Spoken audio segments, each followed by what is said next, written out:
All right, hello everybody. We're back here for another Golf Clash tutorial here, and this topic of interest today is going to be for elevation.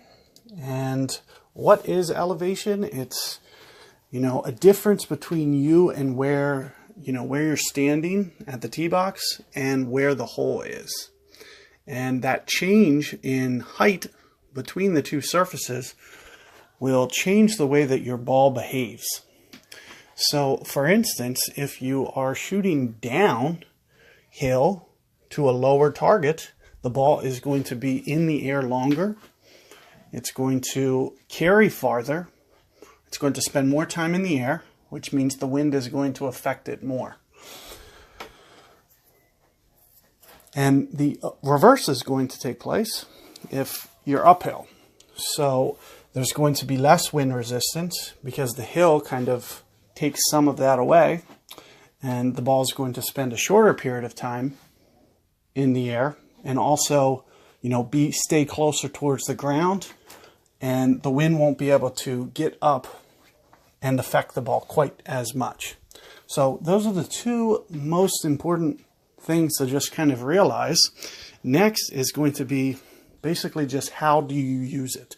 So let me go in here to Tour 10 for you guys and see if I can't get some matches here. And we are going to try to do the new Port Hello Cove courses because of the fact that there's so much elevation here. We can pretty much guarantee we're going to get an elevation shot. But here you can see, if you see where the ball is, you can see all the surfaces are very plain. There's very little elevation change. It looks like if you are to look, let me try to grab something real quick. If you are to look at, say, the tee here up to, say, this point, maybe it dips down slightly and comes back up, but it's very, very little. So there you can see that there's going to be very little elevation to account for here. So you really won't need to factor in anything additional here. Now let me just hit this shot real quick. Get this into play. See if I can't get this over to this other fairway. Maybe get it to hold on. And then we'll talk a little bit about the approach shot. Here you can see that it just kind of slightly goes up the hill. So that kind of, dictates what I was just talking about. But overall, this is a very flat hole. So this is actually a very great starting hole for you guys because it'll give you that picture. And the best way to see if there's elevation change is when you hit the take shot button. So as soon as you hit take shot, it's going to give you a very good, basically like a bird's eye view from behind the tee box. Right here, this is the camera where you can see all the elevation and surfaces. It dips down very slightly. You can see that it goes down. It's very, very minimal. And then, just kind of barely creeps back up to a higher elevation. Ooh, a little unlucky there. But let's take a look. So I'll hit the take shot button, and here you can see that the ground is just slightly higher. You can see that you can't see the hole. So if you can't see the actual hole and can only see the flag stick, then you know that in terms of your elevation, that it's going to be uphill slightly. Now it's not going to be very big uphill. Like for this shot, it's going to be very minimal wind effect, but it is slightly uphill. So it is something that you just want to be aware of, that it exists in game.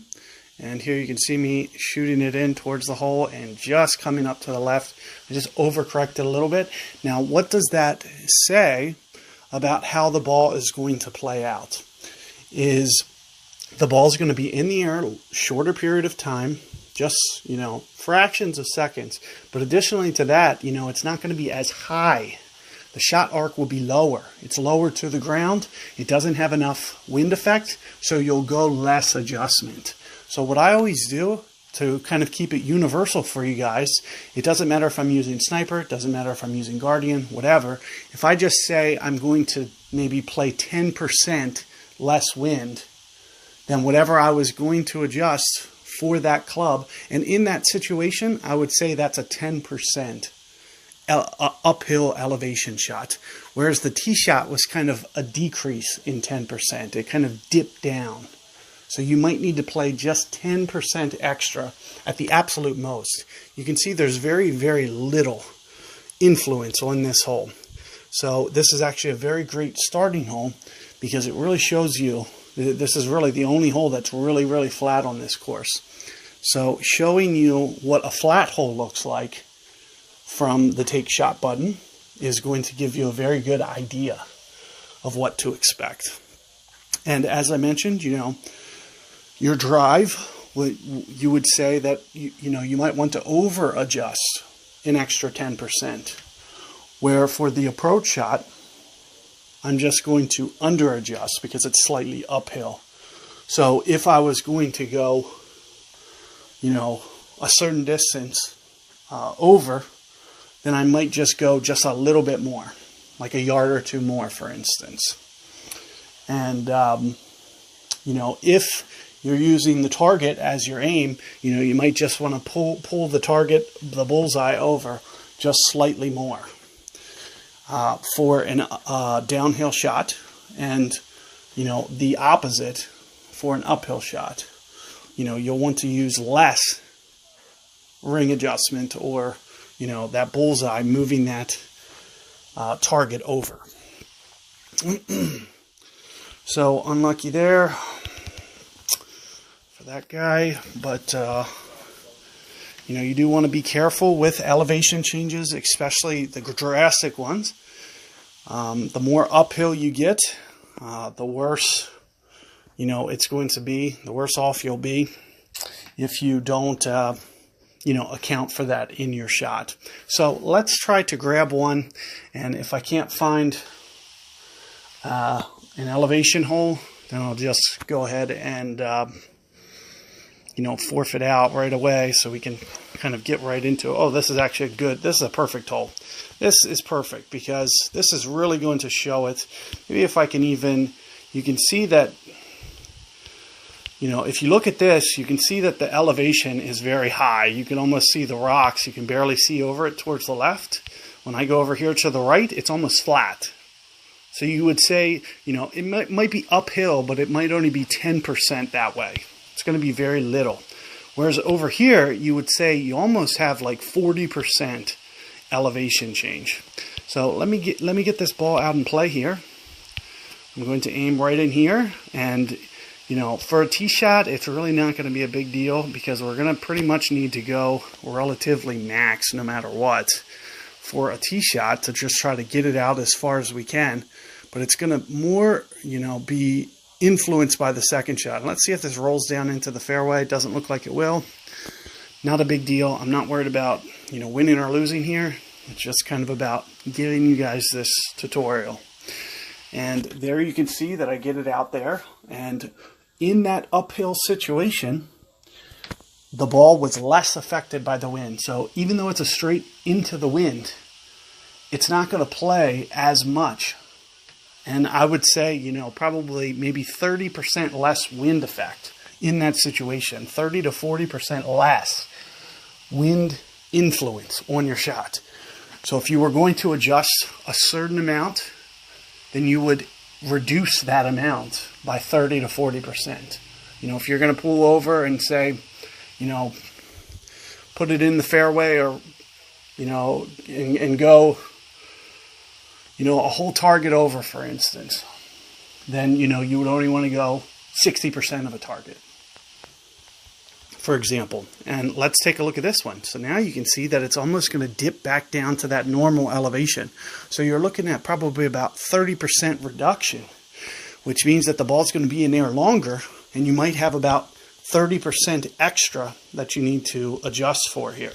Now here I did get a straight downwind, and I'll do the best that I can. I'm just going to, for the most part, just use relatively straight spin. But as I was mentioning, no matter how much power I try to set here, It's really not the important part. It's more about, you know, considering the ball's going to be in air longer, and the fact that you know, it's going to carry much farther than you can see that I almost launched that entire fairway.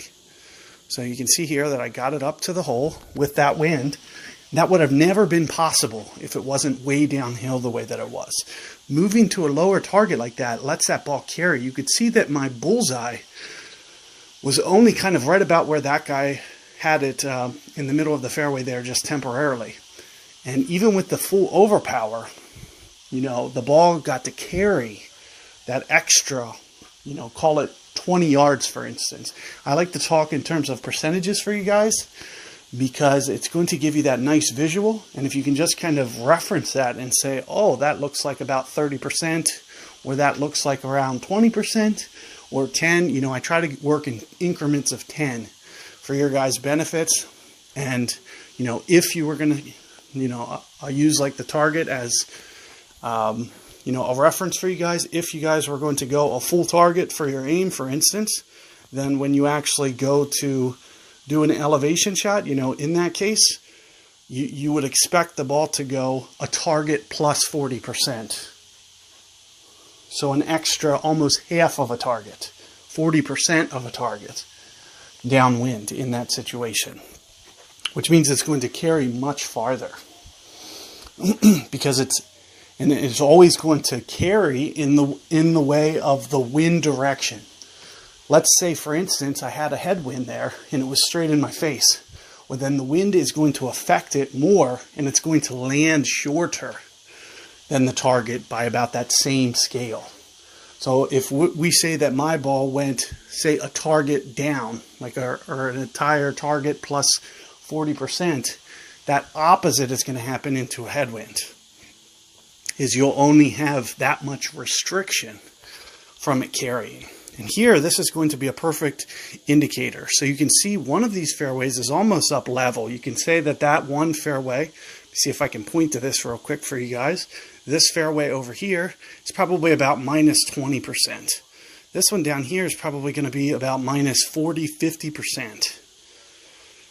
And that last one, I would say definitely is going to be 50% down. So when we're setting up for this shot here, we're going to want to over adjust by that factor. I'm going to go, you know, an additional 50% about for my adjustment. Now I know I just really did that fast. You know, it's not really so much about the adjustment. It's more about just than anything teaching you guys, and you know, whatever you were usually going to go for that shot, you would need to add an extra time, and you have to go an extra 50%, 40% at least for that extra adjustment. And here you can see my opponent's going to go to that last fairway, and that's kind of the fairway where I was mentioning that it might be an extra 50% adjustment. And these are all just kind of rough estimates for you guys, but it just gives you a nice visual as to what to expect when you see those very big drops in elevation or those very big rises. And you can see when you hit the take shot button exactly what it looks like. And that's the big key, is being able to get that nice visual. So you can see from this perspective, it really gives you a very great idea about what the elevation looks like. And when you see it drop down like that, that's a major elevation change. And here you can see, ooh, just a little bit too deep.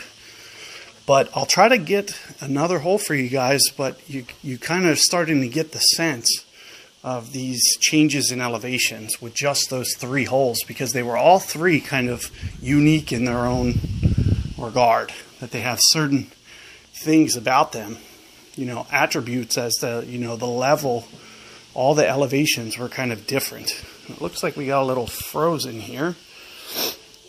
So let me see temporarily if I can't. Sometimes I can force close Golf Clash, come back in, and it'll usually finish off the game here. Let's see if I can get this. Here it comes. So sometimes this happens when your opponent drops out. You can see it said he forfeited. He probably closed the app as soon as he hit the shot, and that's why that happened.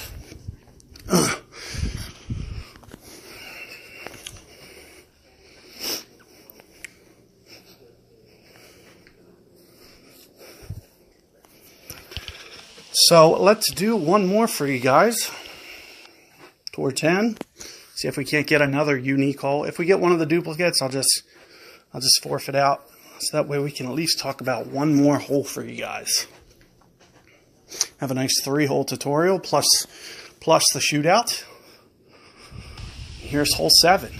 So this is a unique hole and quite a few options for this shot. You can go left, you can go right, and there is marginal elevation changes. You can see more so in kind of the rocks, in kind of the way that they go uphill, and this fairway kind of goes uphill as well. You can see it here that it's kind of higher. There's a certain degree, and I would say, you know, that height is maybe 10-20%, for instance, uphill. And that's just from experience talking, just being able to look at that. So you would say in an uphill shot, just to kind of recap here, that in the situation where it's uphill, and you can see this one's almost flat. That second fairway up there, if you look at the second fairway, let me just grab this real quick for you guys. You can see the second fairway up here, and then you can see your other fairway here. So these are complete different changes in height. So this is almost flat down here. I would say that this lower fairway here is almost, you know, nothing. Whereas this will be kind of an uphill 20% if I choose to go up to that one.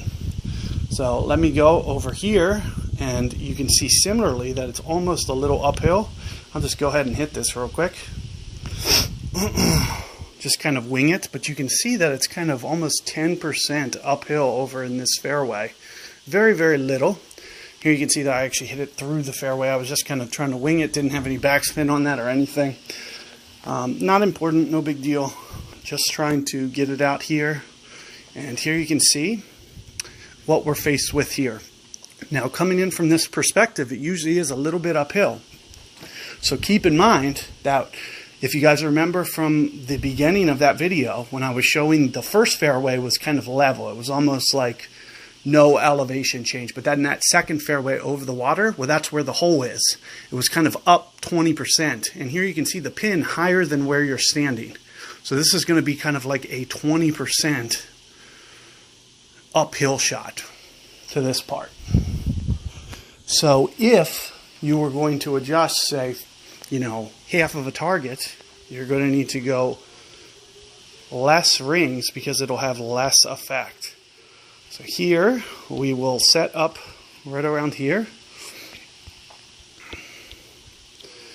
And as I was mentioning, you know, if here you can see, oh, it's not a very good camera view, but you could see from my opponent's shot.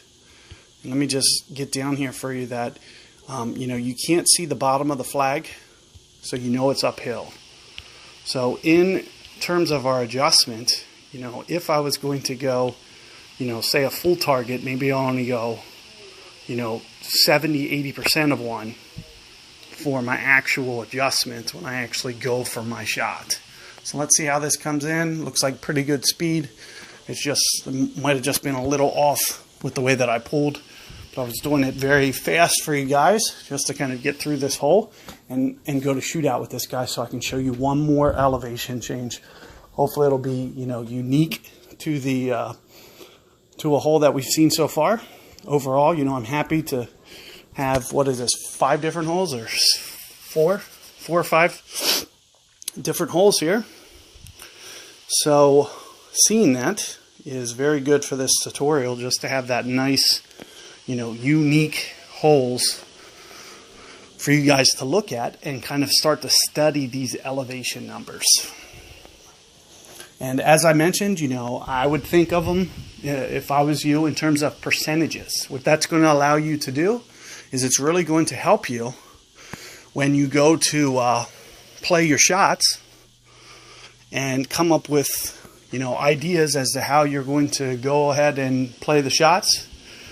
And when you start to figure out those percentages, it'll translate to all the clubs in your bag. So it doesn't matter if you have Thor's Hammer, it doesn't matter if you have the Rock, it doesn't matter if you have Apocalypse, Extra Mile.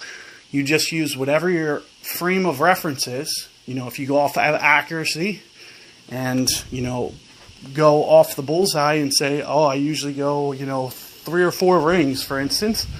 When you have elevation, you'll just think of reducing that number of rings by either 20% or adding 20% if it's uphill 20%, for instance. So let's take a look at this real quick. Grab my pen again. You can see this fairway down here. This is almost flat. You can see this one's just slightly above, and so is the hole. You can see that the hole's actually up here. So the one looks kind of flat. The other one's maybe plus 10%, 5 to 10%, and the last one's kind of plus 15, 20% maybe uphill to this last fairway. I'm going to hit a shot that plays this last fairway here. So what I'll set up to do is set up here, but I won't go as much as I would usually go because it's uphill. So I'm going to need to go less than I would usually adjust in this situation. And here it comes in, shooting towards the pin, pretty close overall. Could have used maybe just a little bit of side spin, but all in all, not too bad. And these are kind of the factors that you need to be thinking about when you are doing all your shots and approaching all these different courses. These are the factors that you want to be thinking about when you go about playing your rounds. So hopefully you guys found this video very useful. And, you know, if you guys have further questions and concerns about this video, feel free to, you know, post comments on it, and, you know, I'll do the best that I can to answer and, you know, kind of help you guys with adjustments. But overall, you know, in summary, just kind of focus on the big goals and looking at the picture from the take shot button so you can see how it looks like visually from the tee ground, so you can start to see those little subtle differences. That it'll be, you know, kind of 10% higher or 10% lower, just from kind of like looking at the tee box and trying to, you know, kind of draw a straight line. If there's any part that goes out of camera, it dips down, you know that it's a drop in elevation. If it's all in the picture and you don't and nothing's missing, you know it's either uphill or it's flat. So if it looks flat, you know, it doesn't look like anything's raised, then you know that, you know, it's probably pretty close to a flat hole. And you'll just always want to be thinking about these factors when you're going through your routine for setting up your shots. So good luck with these techniques, guys. And if you guys need anything else, let me know. And good luck out there, and catch you guys later.